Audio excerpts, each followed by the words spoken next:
National security से संबंधित issues पे भारत सरकार की चुप्पी कोई नया बात नहीं है, कोई नई डेवलपमेंट नहीं है। आज की प्रेस कॉन्फ्रेंस हमें मजबूरन, बहुत हमने रेस्ट्रेन मेंटेन किया, मजबूरन बुलानी पड़ रही है।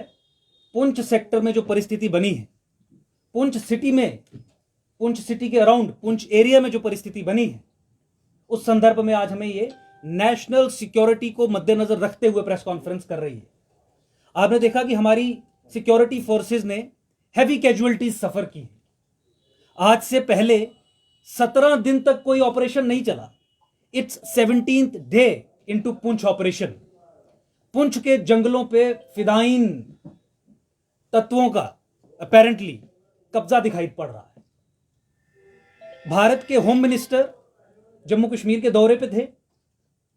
उनके दौरे के दौरान ये एक अनप्रेसिडेंटेड एनकाउंटर चलता रहा। हमारे जवान शहादतें देते रहे और उनके मुंह से एक बात ये नहीं निकली कि पुंछ सेक्टर में चल क्या रहा है। यहां की पॉलिटिकल क्लास, जम्मू कश्मीर की एडमिनिस्ट्रेशन, उनके मुंह से भी कुछ नहीं निकला कि अपने लोगों को बताएं कि पुंछ में परिस्थिति क्या बनी हुई है, पुंछ की परिस्थिति को लेकर नेशनल सिक्योरिटी रिक्वायरमेंट क्या है और पुंछ में रह रही माइनॉरिटीज से इसका क्या संबंध है, उस पर मैं चर्चा करूंगा। लेकिन पहले हमें समझने की जरूरत है कि सिक्योरिटी फोर्सेस को भी कुछ बोलने से मना कर दिया गया है। Chief of the defence staff Bipin Rawat ji आए, आप मीडिया कर्मी सब प्रेजेंट थे। कोई विशेष जानकारी, कोई स्पेसिफिक जानकारी इस ऑपरेशन के बारे में नहीं दी गई। हमारे chief of the army staff, उनको भी पॉलिटिशियंस के कहने पे ही had to remain tight lipped. वो कुछ कह नहीं सके, कुछ बता नहीं पाए। अभी भी नंबर ऑफ टेररिस्ट्स कितने हैं उसके ऊपर कोई पुख्ता जानकारी आपको पब्लिक डोमेन में आती हुई नजर नहीं आ रही है। सिक्योरिटी थ्रेट कैसा वहां पे बन गया है, इसके लिए कोई भी अधिकारी आपको जानकारी देता हुआ दिखता नजर नहीं आ रहा है।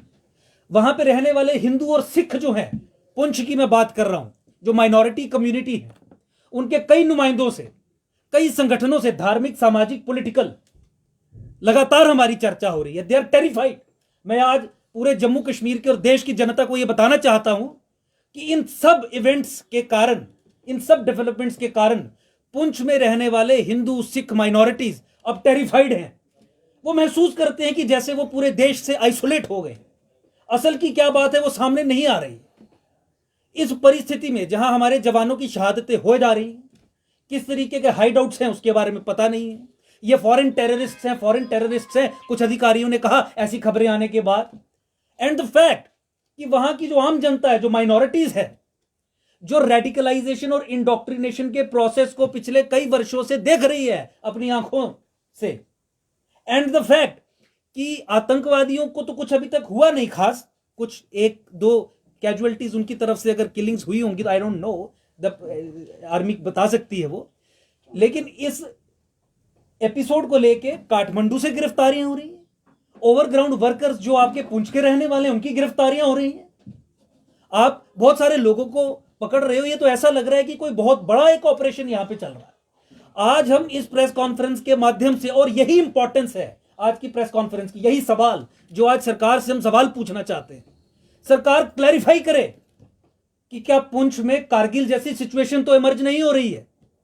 जिस समय कारगिल हुआ था उस समय भी सरकार डिनायल मोड में थी। कुछ नहीं है, 2 हैं, 4 हैं, 5 हैं, 6 हैं, नंबर्स पता नहीं है, बंकर्स का कोई पता नहीं है। सरकार ने उस समय भी डिनायल मोड में रह के एक ऐसी परिस्थिति बना ली, ultimately we had to fight war, और इतना हमारा नुकसान हुआ। सरकार क्लैरिफाई करे कि पुंछ नया कारगिल तो नहीं बन रहा। सरकार क्लैरिफाई करे कि क्या ऐसी परिस्थिति तो नहीं बन गई है कि वहां की माइनॉरिटीज खतरे में है। यूनाइटेड नेशंस जनरल असेंबली में prime minister of Pakistan Imran Khan ने खुलेआम धमकी दी थी भारत को 370 और 35A की एब्रोगेशन के बाद कि अगर उनके हिसाब से जम्मू कश्मीर में संवैधानिक तौर पे बदलाव नहीं लाया गया या Kashmiri pro separatist, half separatist, अलगाववादियों की डिमांड्स नहीं मानी गई तो हिंदुस्तान के खिलाफ जंग छेड़ेंगे। अफगानिस्तान सिचुएशन डेवलप हुई है, वो भी एक एंगल देखने की जरूरत है। आप हमारी सुरक्षा के लिए यहां पे कर क्या रहे हैं? 1990 का ट्रैक रिकॉर्ड भारत सरकार का सामने है, जहां पे 1990 में जिस समय हिंदुओं पे नरसंहार अनलीश किया गया कश्मीर में, ये मूक दर्शक बने रहे और लाखों की संख्या में लोगों को आना पड़ा। क्या ऐसी परिस्थिति आप पुंछ में तो नहीं बनाने वाले हो? मैं डिटेल्स देख रहा था, ये हमारे जंगलों पे जो कब्जा है, क्या ये एक जिहादी फिदाइन फुटहोल्ड तो वहां पे एक पक्का नहीं बन गया है? सरकार को क्लैरिफाई करना चाहिए, कम से कम आश्वासन देना चाहिए वहां की जनता को जिनके ये सवाल हैं। वहां पे पुंछ में आप देखिए जिस जगह पे ये एनकाउंटर इस समय चल रहा है, जो बताया जा रहा है कि एनकाउंटर है, हाइडआउट्स कैसी हैं we don't know. Hideouts permanent bunkers हैं, नेचुरल केव्स हैं, क्या है वी डोंट नो। कितने नंबर ऑफ टेररिस्ट्स हैं वी डोंट नो। ये जो एरिया है स्ट्रेटेजिकली बहुत इंपॉर्टेंट एरिया जो है, that is under capture and we don't know. Government is not clarifying, everybody is tight lipped, minorities are feeling danger to their life एक unprecedented manner में। मैं ये देख रहा था कि देखिए पुंछ सिटी इस एरिया से 35 से 40 किलोमीटर की दूरी पे है टुवर्ड्स जम्मू। ये जो एरिया है, ब्रिगेड हेडक्वार्टर 120 ब्रिगेड हेडक्वार्टर 5 से 8 किलोमीटर की दूरी पे है। उसके अलावा ये 4 मुख्य सड़कों को टारगेट करने वाला एरिया है। मैं देख रहा था कि भिंबर गली रोड, डेरा की गली रोड, कृष्णा घाटी रोड और पार्ट्स ऑफ मुगल रोड, अगर ये कैप्चर हो जाएंगे तो पुंछ में माइनॉरिटीज का या पुंछ को नेशनल सिक्योरिटी के दृष्टिकोण से देखेंगे तो क्या भविष्य रहेगा। गवर्नमेंट ऑफ इंडिया पे ये जिम्मेवारी है। आपका ट्रैक रिकॉर्ड ठीक नहीं है। कारगिल के समय पे आपका ट्रैक रिकॉर्ड ठीक नहीं था जब वो हो रहा था। 1990s में जब हिंदुओं का नरसंहार हुआ, आपका ट्रैक रिकॉर्ड ठीक नहीं है। इसलिए ये सवाल हम पूछ रहे हैं। आप क्लैरिफाई करिए, जनता को बताइए कि पुंछ में कारगिल जैसी सिचुएशन तो नहीं बन रही है। You have to clarify it. Poonch की माइनॉरिटीज को सिक्योरिटी की सेंस देने के लिए come out and speak. You have a home minister who visits the state and talks nothing about it. You have CDS who comes down and talks nothing about it. और 17वां दिन 17th day continuous शहादतें। I think this is high time that we should call the bluff of the government and government should make a statement. Government को ये statement देनी पड़ेगी कि जम्मू संभाग में पुंछ जिले में इस समय नेशनल सिक्योरिटी के दृष्टिकोण से और माइनॉरिटी प्रोटेक्शन के दृष्टिकोण से परिस्थिति क्या बनी है। You can ask questions. This is Epilogue News Network, sir. Recently, with the advent of Taliban in Afghanistan, we saw ISI chief visiting Afghanistan, as well as leaders of many terror organizations.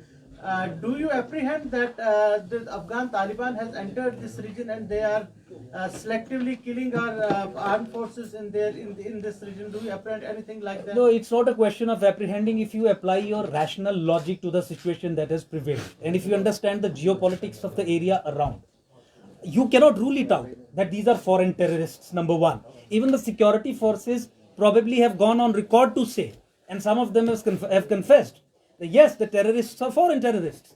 Now, where do they come from? Of course, Afghanistan is an angle which I also talked about in my press conference, which can be looked into. But I am saying that the government of India is tight-lipped, as it was tight-lipped at a time when Kargil was about to happen. And the expenses that the nation incurred for everybody to know. BJP often blames Congress for such security lapses and not taking the nation on board. Now BJP is doing everything what Congress was doing. Allegedly what Congress was doing.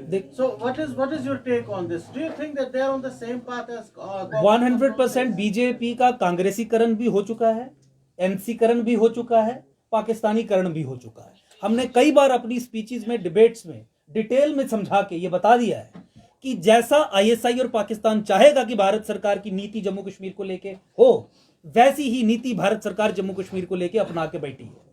उस नीति के बीज जो थे वो तो कांग्रेस ने बोए, लेकिन 2014 के बाद उस नीति को एडॉप्ट करके परपेचुअली चलाने का काम भाजपा सरकार ने किया। इसलिए जम्मू संभाग, नेशनलिस्ट संभाग, सेकेंड ऑर्डर में भी रह रहा है और इस तरीके की सिक्योरिटी सिचुएशन भी इवॉल्व हो रही है। From where did you find that this OGWs belong to the UT of JNK?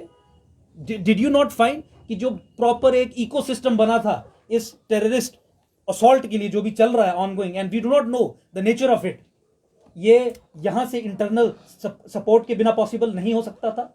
Indoctrination की machinery, agriculture of terror, infrastructure of अहले हदीस हो, जमाते इस्लामी हो और इस्लामिक संगठन हो, उसको ध्वस्त ना करना, ये किसकी नीति है? ये पाकिस्तान ISI है, चाइना की नहीं है। It is the state of India which has to be squarely blamed for it.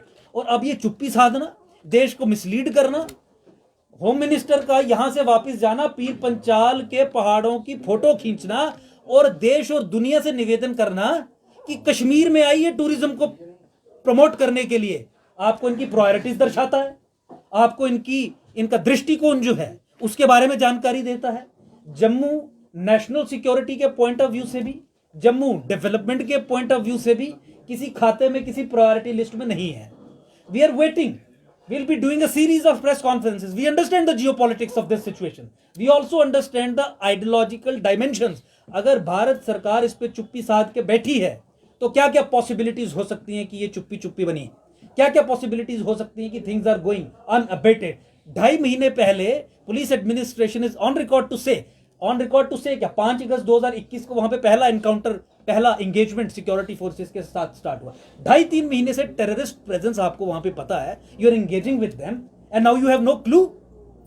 इनको सब जानकारी है, probably they are trying to you see छुपाना चाहते हैं देश से कि क्या सिचुएशन बनी। आप गृह मंत्री पे सवाल उठा रहे हैं, लेकिन गृह मंत्री ने जब जम्मू का दौरा किया उन्होंने कहा कि 2014 से पहले जो कैजुअलिटीज प्रति ईयर होती थी वो नंबर ज्यादा था, लेकिन 2000 बाद के जो आंकड़े हैं उसमें कमी आई है और हमें जब तक जीरो नहीं होगा तब तक हम जो है वो चैन से नहीं बैठेंगे। ये एक बहुत आइडियलिस्टिक सिचुएशन है जहां पे आप किलिंग्स को, टेररिज्म को स्टैटिस्टिक्स के जरिए नापते हैं। स्टैटिस्टिक्स के जरिए टेररिज्म की प्रॉब्लम को नहीं देखा जा सकता। ये किसी आप किंडरगार्टन के बच्चे से जो टेररिज्म की पढ़ाई कर रहा है उससे भी पूछेंगे, वो भी आपको यही जवाब देगा। तो ये फ्रेम ही गलत है कि आप स्टैटिस्टिक्स को सामने रख के कंपैरेटिव एनालिसिस स्टार्ट करें। आपको सवाल ये पूछना है कि क्या आपने अहले हदीस को बैन किया, आपने जमात इस्लामी को बैन किया, तो क्या उसका जो इंफ्रास्ट्रक्चर ऑन ग्राउंड था क्या उसे ध्वस्त किया? क्या इस समय जिहादी इंट्रूजन्स क्या एक रियलिटी नहीं है? क्या आतंकवादी घटनाओं में जो बढ़ोतरी हुई है, अगर आप परसेंटेज टर्म्स में देखें अभी हाल ही में, क्या वो सच्चाई नहीं है? टारगेटेड किलिंग्स इन कश्मीर, क्या वो सच्चाई नहीं है? एथनिक क्लींजिंग जो भी हो रही है हजारों की संख्या में जम्मू ये रेलवे स्टेशन पे, आप ही तो लोग इंटरव्यू करते हैं ना, डेली हजारों की संख्या में लोग आए होते हैं। What does that mean? Ultimately जो लाखों की संख्या में 90 के दशक में हिंदुओं को भगाया गया था, वही परिस्थिति वो भी बनी हुई है। आपने वहां पे एक MBBS लड़की जो क्रिकेट मैच के बाद, अनन्या जम्वाल, मैं उसका नाम ले रहा हूं, जिसको ओपन थ्रेट्स वहां की जनता दे रही, आतंकवादी संगठन नहीं दे रहे हैं, वहां के इनके हिंदुस्तान के इंस्टीट्यूशंस में पढ़ने वाले, तैयार होने वाले डॉक्टर्स दे रहे हैं। वो पढ़ने वाले डॉक्टर्स जो जिहादी मेंटेलिटी के हैं, उनको बैक करने के लिए TRF एक बाकायदा प्रेस रिलीज इशू करती है उनके समर्थन में और धमकी देती है जम्मू के उन बच्चों को जो हिंदुस्तान की बात जम्मू कश्मीर में करते हैं, और ये उन्हीं की पीठ पे छुरा भोंकने का काम करते हैं, उन्हीं को डिसएम्पावर करने का काम करते हैं, और फिर ये कहते हैं कि हम मेन स्ट्रीमिंग कर रहे हैं, और फिर ये कहते हैं कि केवल कुछ लोग आतंकवादी हैं, केवल कुछ लोग अलगाववादी हैं। आपके इंस्टीट्यूशंस में आप किन लोगों को प्रोड्यूस कर रहे हैं? ऐसे लोग जब हमारे सरकारी अस्पतालों में डॉक्टर्स बन के जाएंगे तो क्या काम करेंगे? वही काम करेंगे जो 90 के दशक में जगमोहन की किताब पढ़ी है कि जिस तरीके से उस समय के डॉक्टर्स करते थे आतंकवादियों को फरार करवाने का, भगाने का, उन्हें संरक्षण देने का। तो मुझे लगता है कि कोई भी परिस्थिति नहीं बदली है, इनफैक्ट परिस्थिति बद से बदतर हो रही है। इसीलिए जम्मू संभाग के सामने एक सिक्योरिटी सिचुएशन इवॉल्व हुई है। मुझे लगता है कि इस सिक्योरिटी सिचुएशन को लेके भारत सरकार को should come clear on it. Highest level पे भारत सरकार को यह क्लैरिफिकेशन देनी चाहिए कि क्या पुंछ में जो सिचुएशन इवॉल्व हुई है वो एक नया कारगिल तो नहीं है। It has to come